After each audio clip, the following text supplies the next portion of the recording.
A lot of people are afraid to fail, and then a lot of people are comfortable with a small profit that they're making. So I started realizing that it's okay to fail. You have to understand that failure is acceptable, but you can fail forward, which means you fail, you get up. I'm the number one critic of my own stuff, and it's not good for me. I'm not pulling it out. What I would advise people is try as much as possible to save a little bit of money. Welcome to another episode of the Deep Dive Podcast. I'm Raissa. And I'm Gloria. And today we have Mr. Stanislaus. Today we have Mr. Stanislaus Akisah, who likes to be called the Lion. He's the CEO and creative director of Stanlion Clothing, a luxury fashion headquartered in Maryland. What began as a passion project in 2015 launched from his basement on a shoestring budget while working as a registered nurse has now evolved into a fashion empire, cementing its reputation as a leader in luxury fashion. He has styled many well-known personalities such as Chris, Jess Hilarious's fiancé, Charles, also known as What Up Chalk on Instagram, and has worked with so many other prestigious publications, some of which are Bella Niger, The Coordinated Bride, Capital Romance, and AYOO. He has received multiple awards, some of which are AYOO Trailblazer Award in Fashion, KMP Award for the Best Emerging Design. Despite his many achievements, his greatest fulfillment comes from spending time with his beautiful wife and their 3 precious children. Help us welcome the Lion. Yeah. Yay! Yeah. Welcome. Thank you. Thank you for having me on the Deep Dive Podcast. Yeah. That was a pretty long bio. We actually had to summarize a lot of accomplishments. And that really makes me wonder, what made you go from nursing to starting Stanlion Clothing? I've had this question quite a few times. Okay. And because I feel like people think that it's such a leap. But the thing is that generally I've always been in love with fashion. Mm-hmm. Yeah, we can see that. Yeah, naturally growing up, I think it's just something inborn in me. Mm-hmm.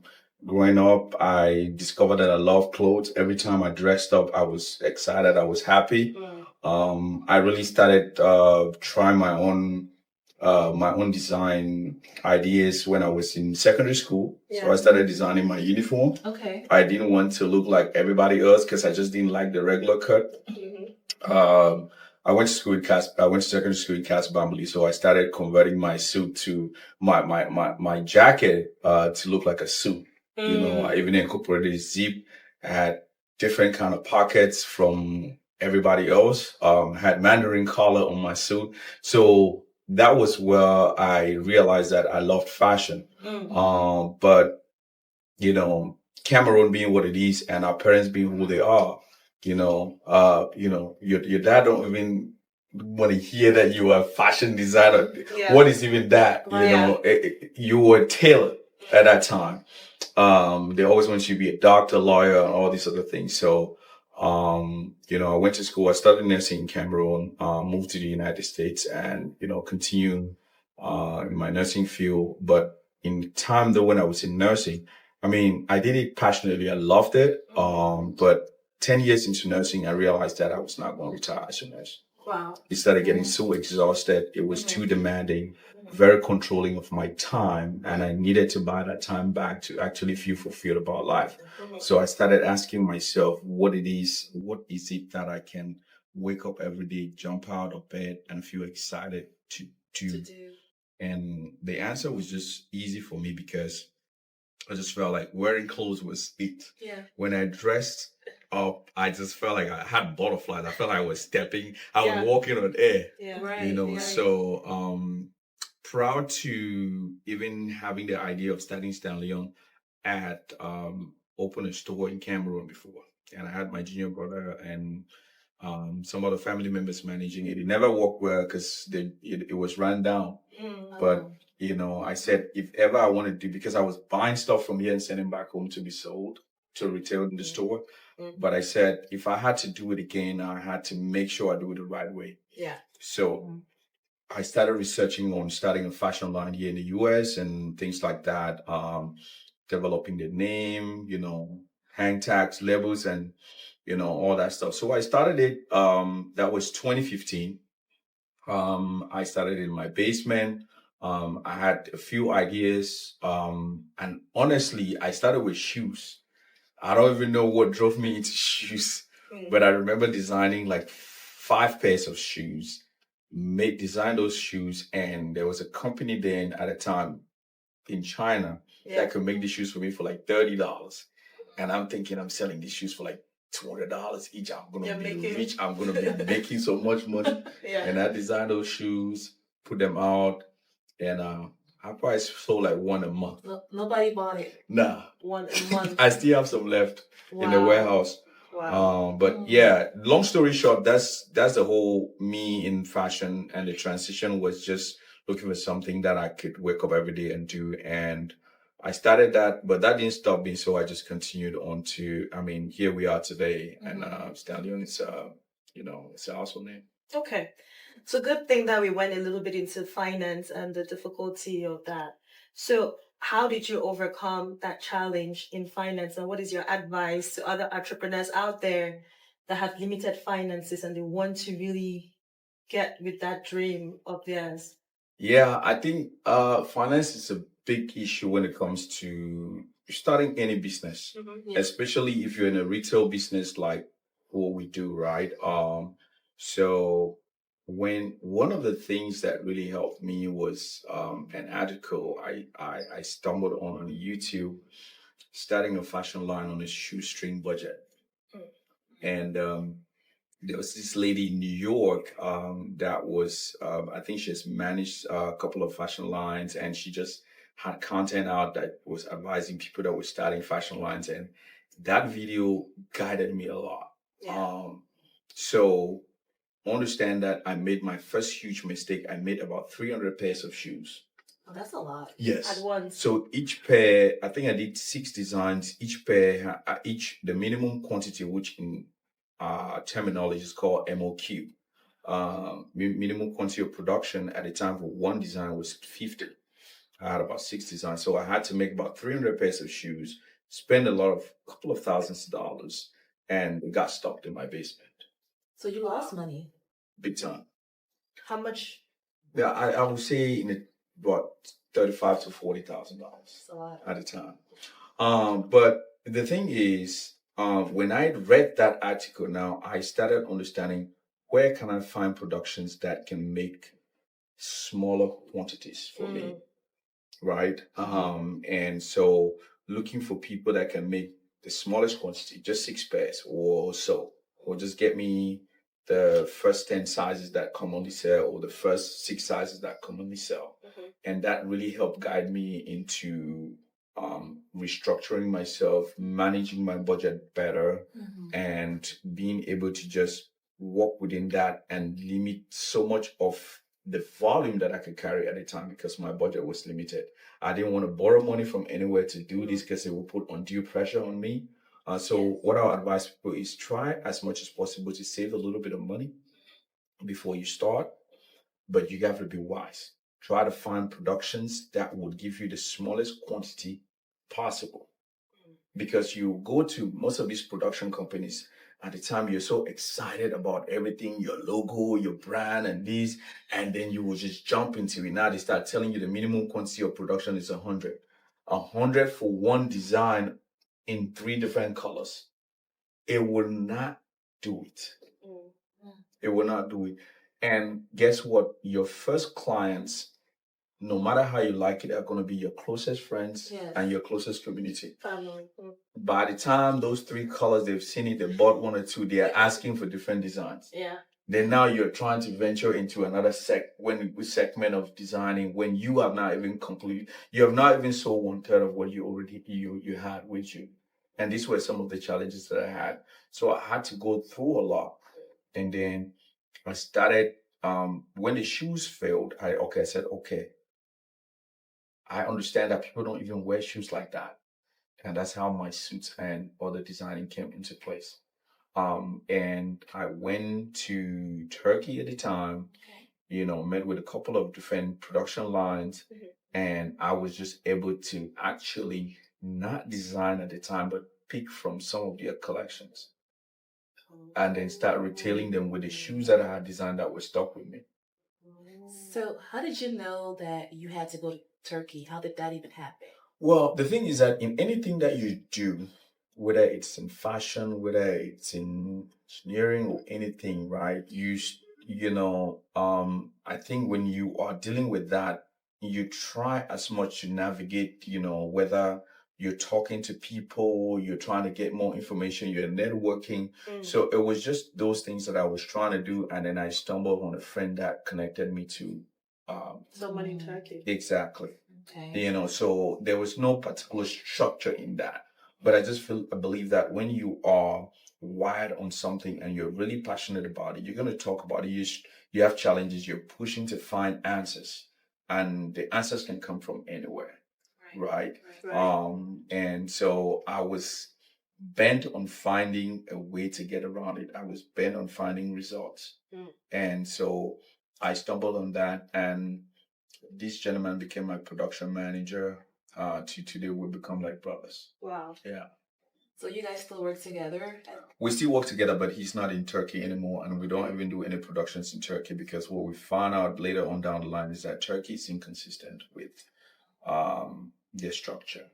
And because we wanted consistency and we wanted products that our clients could trust, we had to move productions to different companies in Italy and in Spain, where we believe that had a more computerized and organized structure. Yeah. Okay, that's good. So you innovated as Yes. you started Yes. your business. Yeah. One of the things that you have to do, or that we did as a brand, is continuously learning from the challenges that we incurred in our process. And every time we have our meetings, and like right now we have every week we have a Monday goal meeting with my team, and it's some of the things that we have to do to need peak our urgencies, the things that are going well, the things that are not going well, the things that we have to focus on this week to make sure that everybody is in sync and on top of things.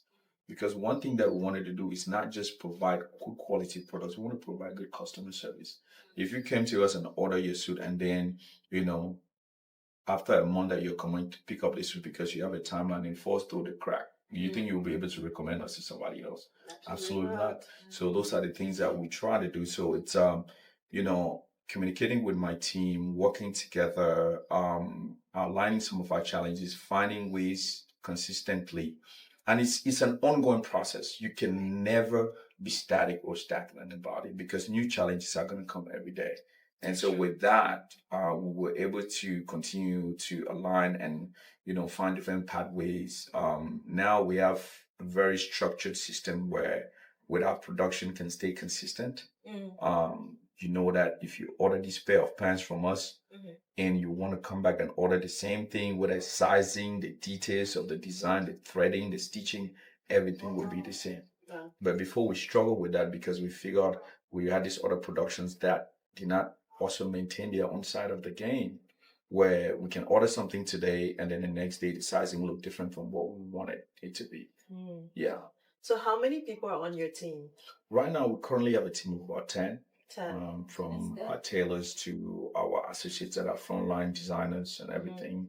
But I'm talking about 10 actively in the store or that are present here. But we have,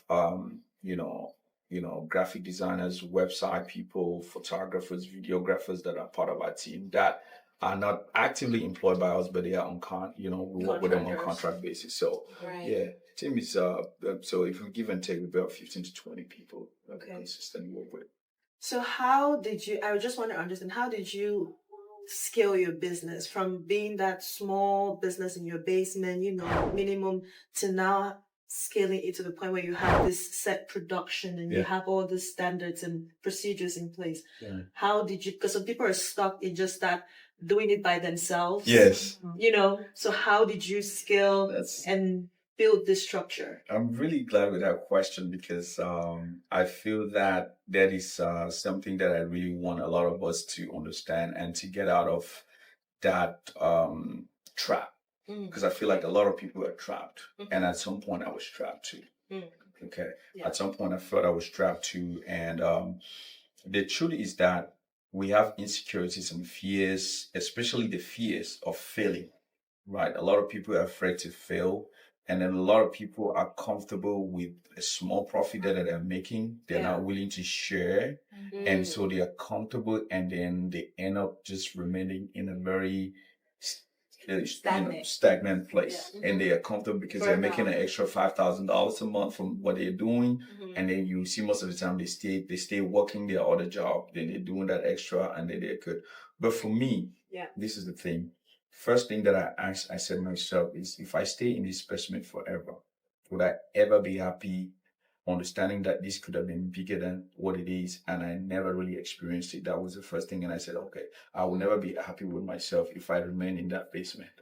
But because I did not get into fashion just because I saw other people doing it. It was like something that was burning in me, and I really felt happy every time that I designed something for somebody, and then the happiness that came from it, and when I saw the final look, right? But outside of that, it has to run like a business, and it has to run successful.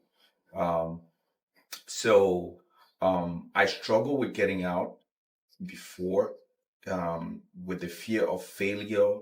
What if I go out and I get the store, the cost of the store, everything, electricity and all that, the overhead costs, would I be able to afford it? What I don't want people to laugh at me for closing it, failing and closing it, and and coming back home with it and things like that. But I'll tell you this, motivational talks actually help. If I tell you that it didn't help me, I'm lying. I started listening a little bit more to other entrepreneurs that have done it. And I realized that everybody had this fear at some point. Everybody had this challenge at some point. So I started realizing that it's okay to fail. And so even if I fail, then the only way I can get better is figuring out why I failed and how I can improve myself. So I took the leap. I remember the first year that I struggled looking for a store. I went to downtown Silver Spring because that's where I wanted to be. It was urban, it was chic, it was where my brand looked like it would be, but I couldn't afford the rent. I went to Bethesda, they were charging probably $8,000 on same space that I have here. And I decided to be like, nah, man, I can't do it, but I have to figure out something else. And then I looked around and I came to this place, and then I saw the space here that fell within, at least because I self-fund. I was working nursing full time. I had about 3 jobs. I'm not even gonna front. 3? I was working as night shift nurse in Holy Cross Hospital. But my other jobs were controlled. It was not like I could control my time. So I was doing special On call. it was like an infusion. I used to administer in introvert IVIG, they call it, immunoglobulin therapy to clients that need it, and I could go to their homes. I could schedule within times that my schedule. And so I was working with 2 other companies that were providing those services, and I was really good with IVs. I could insert IVs in a baby, anybody. So I had clients that just glued to me. Because they had people come and poke them so many times they couldn't get, but I'll come and take care of them. So they were flexible with me, and I was able to accommodate that. But there are days that I get up from the hospital on my night shift and I come straight to the store. Probably get a 2-hour sleep, or I can sleep in the fitting room, and then when my clients come, I jump out and continue. But there are sacrifices that you have to make, right? There are sacrifices that you have to make. But the one thing that you don't want to do is to be afraid to fail. You have to understand that failure is acceptable, but you can fail forward, which means you fail, you get up, you dust yourself, figure out what happened, and then you find a way to readjust, and then you keep it moving. And that's how we moved from at that time. We opened the store. Right after we opened in 2019, we got into COVID. COVID hit. Right. And then there was that struggle with COVID. So I was paying the store from so this is the thing. Having a little bit of support, so it's just timing, support. I had a spouse that really helped, What's her name? Lisette. My wife's Lisette. Shout out to Lisette. Yes, she's amazing. I remember her being pregnant and attending to clients when they came, because at the time when I was still home, my showroom was in my basement. Clients would come some because I was posting my home address, like my store address. Oh. And people sometimes thought it was a store. They would just drive to my house and then figure out it was a home. And then they would knock, she'll attend to them. Yeah. I'll be on the phone with her, guide her on doing certain things. Even when in her pregnancy, she used to do that. So, things like that are the struggles and the things behind that people don't see. But before we got to this place, that was it. And then when I got to the store, I had my challenges. I had to work night shift, come and make the sacrifices to be here. At the time, I could only afford one employee, and we were managing that. When it's off, I have to be on. I had to leave here sometimes and then just leave through the back, go to the store. My business partner is on the other side. He was on tailoring at the time.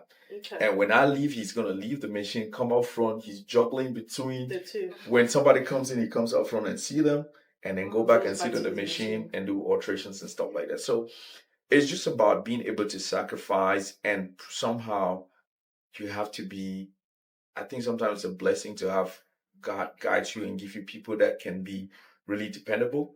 Because if you don't have that, most of the time it will be a struggle. So I was lucky to have people like him. But then when you create an environment that is conducive and like an environment that even the people that work with you can feel comfortable in. And I feel like what I always say from the start with my team is like, it's a family, right? So everybody's comfortable.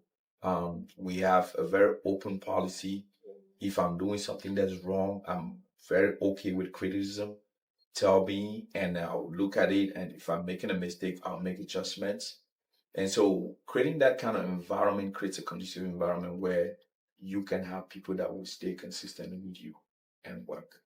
And if you do that, then you build a team and gradually you have dependable people that understand the brand, that understand the mission, and then we'll build from there. And that's just really how we've been able to succeed. And then the most important, provide good quality products and good customer service.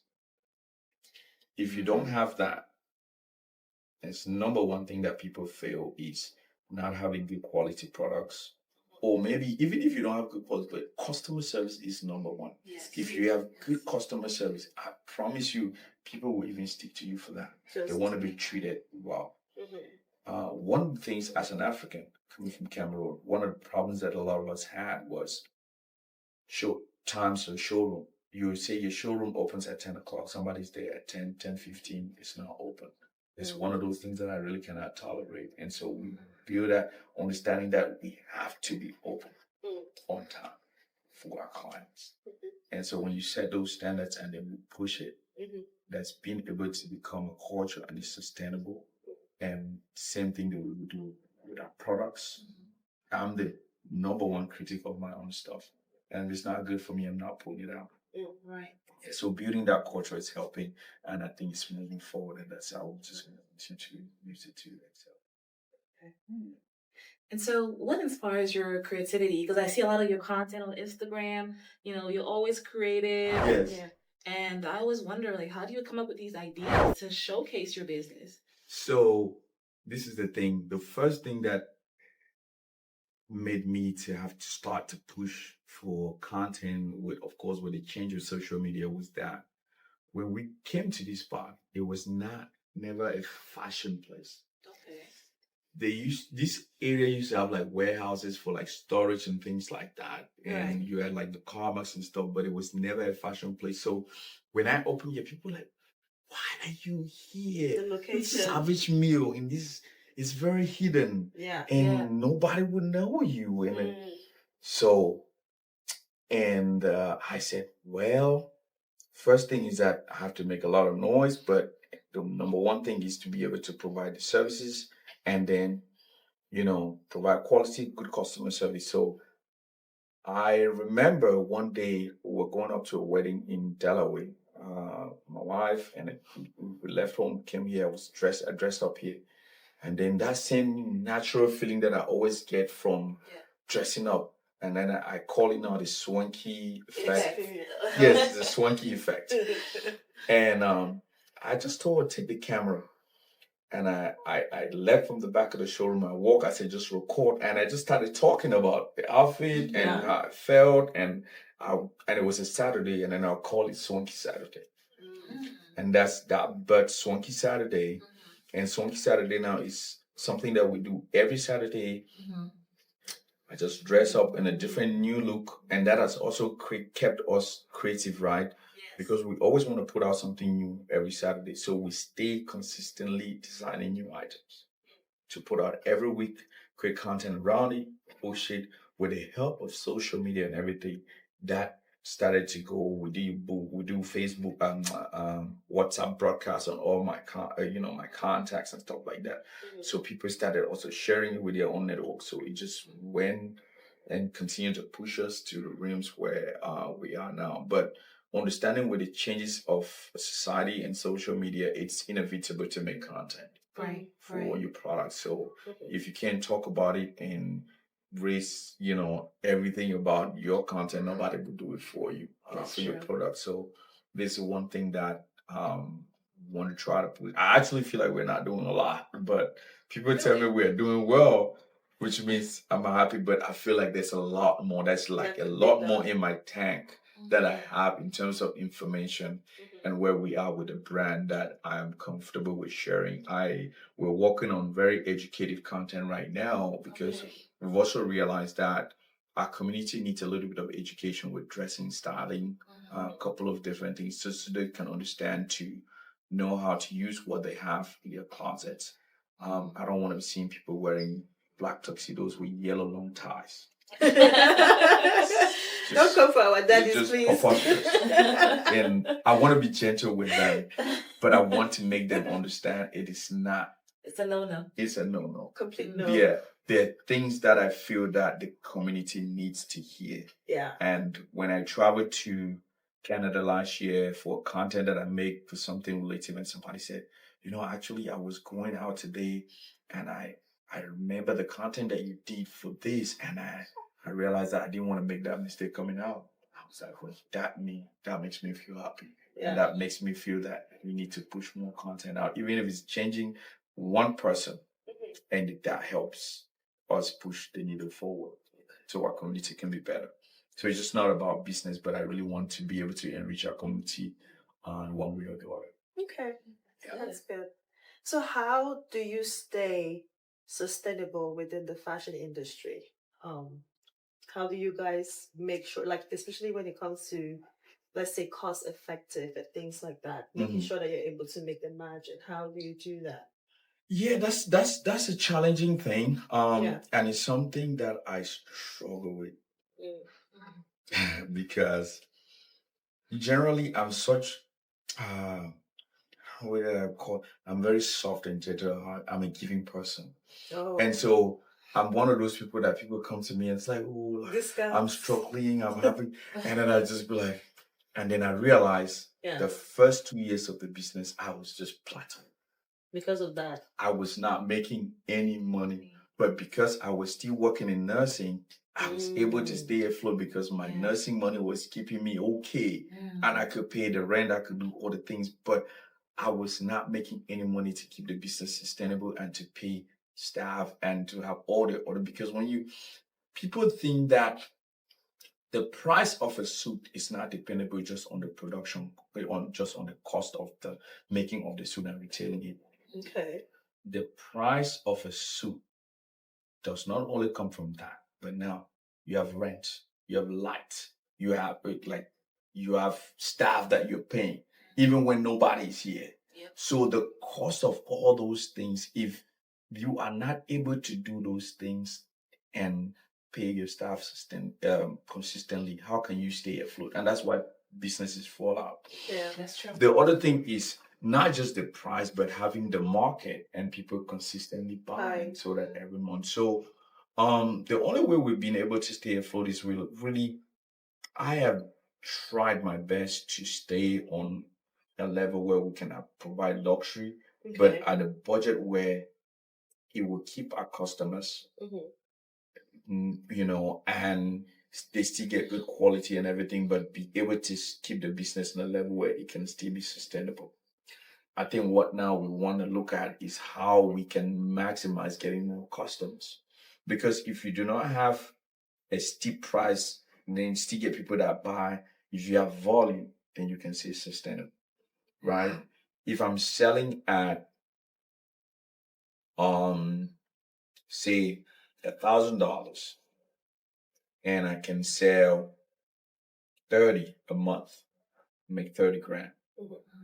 But if I can sell at 350 and sell 100, I can still do 30. So but in any way, but there's a minimum requirement with your production and everything that has to cap. So fashion school will tell you everything that you make, if you're not able to put it at least 2.2 or 3 times the cost of what it is, you cannot stay as a business. Because guess what? I can make a series of suits from American 34 to say 50. Now it's ready made. I've already made that. I've spent money on it. Now I might sell 4 of those. I have 3 left with me. Okay. I have to consume the cost of that 3. Of the 3. And that's really where my profit is. Oh. Right?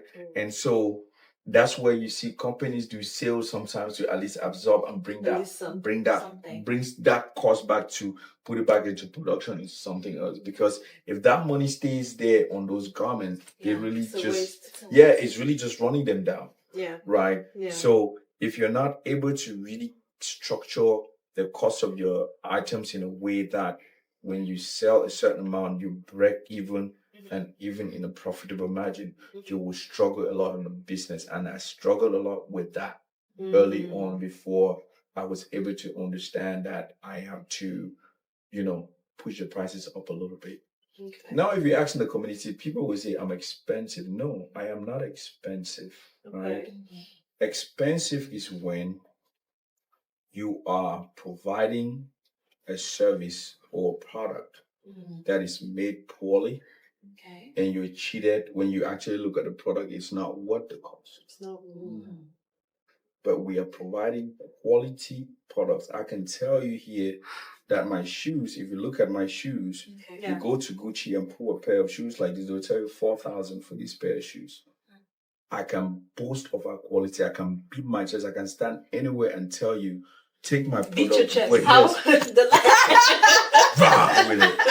I can beat my chest wholeheartedly because I understand I am the biggest critic of our stuff.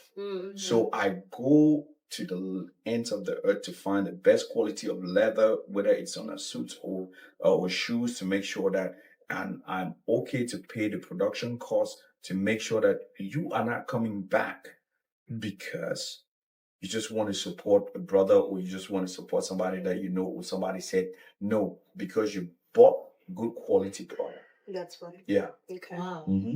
So how long do you say your suits last? Someone could a lifetime. A lifetime. A lifetime. Okay. Because we make our suits from natural products, natural wool. So if you take care of it well, it'll last you a lifetime. Yes. I always tell people, my shoes, you can give it to your children, your children's children, and they'll still wear it. Yeah. Wow. Yes. A whole generation. It's premium leather. Wow. Yes. That's good. It's worth the purchase, an investment. It is an investment. Exactly. Because it will last long. Absolutely. Right. Okay. Absolutely. Okay. Yeah. So you mentioned that you were giving back a lot to people, and people were taking advantage of you. So how do you incorporate giving back into your business model? Oh, yes. I mean, the thing about giving back is that it's something that is natural for me. The one that people were taking advantage of business is like, in an African community that we are in, some people will come, they will not even have the money to pay upfront. And I'm okay to say, okay, take it and come and pay. And then they never come back. Right. Oh. You become an enemy. But when it comes to giving back, Stanlion is a brand that has been giving back from the initiation. We partnered with Generosity Global, which was a charity organization involved with homeless people here in the DMV. We were partnering with them to support the homeless mostly in the Baltimore area. We were helping with funding, water projects in Sub-Saharan Africa, Cameroon, Kenya, and all the likes. But now we're actually working on our own foundation, and our main project will be called Pursuing for Success, Okay. because over the last year we have had citations from, U.S. Congress, Maryland General Assembly, Montgomery County, PG County, pretty much all the counties, Howard County, for the work that we've been able to do in the community. We have, really. Our core has been kids in high school or that young generation, that transition. Yeah. We've been able to like dress a lot of them for prom, the ones that cannot afford prom suits and stuff like that. So we've been really taking care of that. Just people that are not able to make ends meet. And so we're working with county delegates and, to reach those particular people. Right. So that's something that we really want to capitalize on. And not only that, now we want to be able to create workshops to educate these kids on, how to be able to dress and look responsible in society, and helping them transition from getting out of high school into the world, college. Why dressing up and looking sharp is important. Yeah. And how presenting yourself can open more doors for you. Helping them learn how to knot their ties and things like that. Basic things that we will do going forward. So that's where we're really going to, for what we're going to be doing. But giving is part of me, and it's an integral part of the brand, and it's something that we will always continue to do. Yeah, that's good. And talking about giving, you gave us a bottle of champagne. We appreciate that. You're generous. Like I said, for Stanlion, it's an experience when you come to us, right? And so it's a luxury experience. And so when we come, we want to make sure that our customers are well taken care of. When you sit and you're going through a custom suit process, sipping is champagne will be soothing to your palate. Right? It's imperative. And so having this interview, I could not have you guys, with a dry mouth. And so it's definitely a pleasure. I'm trying not to drink too much because of the interview. So I don't want to get too tipsy. I got you. Yep. And we'll also go and visit, of course, the other showroom and show people the whole experience where it's really custom. It's beautiful. Very, very beautiful. It's very luxury. It feels like when you walk into Hermes store, or I'm really LV. Thank you. And then there's that special treatment when they know you have the money. When we know that there's money, they don't look at you anyhow. So we're really happy that you could bring that to our community. Oh, thank you. And we're able to be part of that experience. Absolutely. I think for us, the goal has always been, for me, is to give that luxury experience and make people understand it's possible. It's possible within our community. And when we started, we had one showroom and we're doing ready to wear and everything on that same section. But we realized that we would dilute the brand with keeping a clustered environment. So we had to find a separate showroom for our ready-made stuff. As you can see, we try to create a very, an open concept where, we display this stuff, but you still have enough space to navigate and chill. So that you can, you can have that experience. And that particular, the custom section, especially when you have to sit with somebody, go over details from being involved in constructing your own garment. I think I really want you to not have any distractions and really be concentrated on that. When we had, when we started, which is the whole thing about starting up, you go through some of the challenges was, you have people walking in, they want ready to wear. And you have somebody that's booked an appointment that wants to get that locked time to get their custom suit. And so we had to find a way to separate that. Not that we didn't want to, and that's why even when you're getting your ready-made suit, we still want you to have the experience. And that's why when we created this other section, we did not want it to be a deviant or look like a subset. We wanted it to be a unit of its own that looks as elegant as possible. And, still have people, because most of the times you have people that are not able to plan or organize and do things 2-3 months ahead of time. But they still need to look good. And so we said, okay, no, you can come in here, boom, grab, you take it, do minor alterations. We have tailors on site that can make any minor alterations within 24 hours. You pick your garment up. I have a question. Did you go to a fashion school? I'm just, because Yeah, no. nursing is a lot of It's a good education. I question. wonder how. It's a good question. Yeah, transition. Yes, people always ask me that. But most of my fashion is self-taught.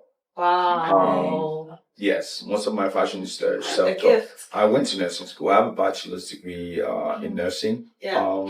I have taken informal trainings in fashion or how to run a business and things like that. But I never really went to fashion school. It's something that I don't mind still maybe doing, but I'll probably like to be like an intern to somebody Yeah. that is high Looking- there in the fashion game. Okay. But I So you're really don't taking think. interns. Yeah, I mean, yes. Okay. I Do you will. want to be an intern? Well, no, but I know someone that would love to be. Oh, you mean we're taking interns here, Yeah. Stanlion? No, Oh. not at the moment. No, I was saying that I Oh, you would love to be I an would intern. like to go like, if I have somebody like Another like fashion designer. yeah, that's let me say this guy who is the creative director of Balenciaga right now. What that guy's name? But yeah, but I like other like a fashion designer that's different. Are they like Stands out. Yeah, I like to go and just Yeah. have some time with them. Mm-hmm. Just to see how their own workflow is, how they manage their own creative process and things like that. Like someone like Virgil when he was still alive. Virgil was an amazing person. That would have been somebody that I would I really could definitely love. see you working with I him. would definitely love to like shadow Virgil and see how his own process is like, just so that you learn different things, and he's done it at such a high level. I think he was creative director of Louis Vuitton, and then of course his own brand Off-White before he passed, right? Yes. So those are the kind of people that I would like to shadow. We haven't had an intern process yet in Stanlion, but that's something that we are working on. Okay. I think we'll try to structure something that is summertime. We'll have some of the kids that are interested in fashion to see, and that will be some of the mentoring processes that we'll have. Help them learn if they're interested in fashion, how to process running a business, a brand, and serve, and everything in between. Okay. Yeah. Well, we don't have too much time left. Time went by so quick. Yeah. I'm getting hand signals from the videographer. Okay. But we might have to do a part 2. Okay. So our last question is, what's the legacy that you want to leave behind? I think for me, the legacy that I want to leave behind, first, I want to make sure that this brand doesn't die with me. Amen. Right. For me, I want this brand to be a brand that will go worldwide. I want that by the time I leave this earth, when you walk into airports, you should see Stanlion as one of the brands that is there. Amen. So that's why I'm very intentional about bringing my kids into learning. My babies are, 7, 9, and 11. But my first daughter just turned 12 yesterday. Happy birthday to her. Thank you. And so I bring them to work with me. I rotate them, bring them to work to understand the process early. They are learning designing on their own. Especially my middle daughter, she's like so involved in Q2. Wow. She can do a lot. But that is, I want this brand to be sustainable, to not live with me. But the most important part of it is that I want us to be able to continue to provide the best products and the almost 5-star customer service that's available in business. I love that. Yeah, and then I want you. when you think Stanlion, you should think quality, swanky. Yes. Yeah. And all the luxury. Yes, absolutely. Durability. Absolutely. Okay. Absolutely. Anything to eat. You already know. So yes, thank you so much for having us. Thank you for taking care of us, giving us champagne, such a welcoming guest, welcoming host, or what should I say? Yes. Welcoming guest to the platform. And we would definitely love to come back for a part 2, maybe sometime down the years when it's become a multi-million-dollar empire that you have built. But with that, hold on, it's already a multi-million-dollar empire. He's already making ends. What are you talking about? Hold on. Yes. We didn't get into numbers. We didn't. Part 2. Yeah. We didn't get into the numbers. We'll talk about the numbers. Yeah, about don't it. worry. Don't be pocket watching. So we're sitting here with a multi-million. Wow. You're sleeping on this man. Don't let the humbleness fool you. Oh my God. Yeah. Yes, ma'am. Multi-billion-dollar. Are we going for B? Yeah, of course. Yeah, we're going for B then. Why not? Why not? We're going for B. Well, thank you so much for watching the Deep Dive podcast. And we hope that you had a great time. We hope you learned so much from our guests and that you will be coming back. Feel free to subscribe, follow us on all our platforms. Feel free to reach out if you would like to be connected to the Lion. And we'll see you another time. Yeah. Thank you guys for having me. Appreciate it. Thank you for coming. Yep.